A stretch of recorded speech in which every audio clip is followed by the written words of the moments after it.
Big boss വീട്ടിലെ കാഴ്ചകളിലൂടെ നമ്മൾ സഞ്ചരിക്കുമ്പോൾ നമ്മുടെ മത്സരാർത്ഥികളുടെ വിജയങ്ങൾക്കും ക്ലേശങ്ങൾക്കും സാക്ഷ്യം വഹിക്കുക മാത്രമല്ല, ജീവിതത്തിന്റെ പ്രവചനാതീതമായ സാഹചര്യങ്ങളിലൂടെയുള്ള നമ്മുടെ സ്വന്തം യാത്രയെക്കുറിച്ചും നമ്മൾ ചിന്തിക്കും. കാരണം ഓരോ ചരടും പരസ്പര ബന്ധിതമാണ്.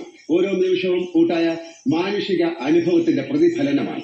കളിയുടെ പുതിയ ഗതിവിഗതികൾ അറിയാൻ നമുക്ക് കാത്തിരിക്കാം. വീണ്ടും അടുത്ത ആഴ്ച കാണാം. എല്ലാവർക്കും നല്ലത് വരട്ടെ. ഞാൻ പോയി വരാം. ശുഭരാത്രി.